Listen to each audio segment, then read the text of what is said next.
அரசியலில் சேருவதற்கு என்னுடைய ஒரு எப்படின்னா என்னுடைய லீடர் டாக்டர் ராமதாஸ் தான் காரணம். அவர் எப்படின்னா ஒரு சமுதாயத்தில் பிற்படுத்தப்பட்ட தாழ்த்தப்பட்ட மக்களுக்காக தன்னுடைய வாழ்வை அர்ப்பணித்தார். அவரோடு அவருடைய அந்த ஒரு செயல்பாடு என்னை அரசியலில் ஈர்த்தது. ஒரு 35 ஆண்டுகளுக்கு முன்பு அரசியலுக்கு இணைந்தேன்.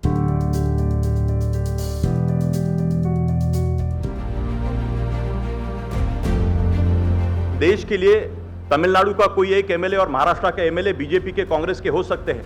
डेवलपमेंट पॉलिटिक्स के लिए अगर कोई अच्छी एक कल्पना किसी कॉन्स्टिट्यूंसी में बनती है तो वो कल्पना दूसरे कॉन्स्टिट्यूंसी में उसका लाभ कैसे बाकी लोगों को मिले, इसके बारे में भी एमएलएस के दरमियान इस तरीके से डायलॉग होने की जरूरत है. मिस्टर राहुल कराड्स, this ideology is very very good. In future in India many more straightforward politicians today politics is most of them corruption. Without corruption new India built up is the Rahul's ideology. I appreciate that.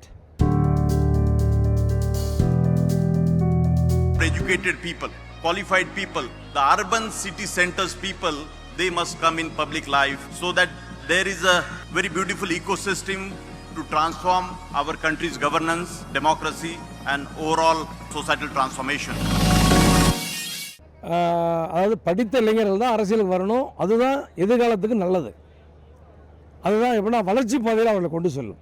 அது எப்படின்னா அரசியல் என்பது அனைவருக்கும் இதில் தான் உதவ முடியும். அதாவது எப்படின்னா அந்த அரசியல் அதிகாரத்துக்கு ஒவ்வொருவரும் வந்தால் மட்டும்தான் நம்மளுடைய முழு பயனையும் மக்களுக்கு சென்றடை செய்ய முடியும்.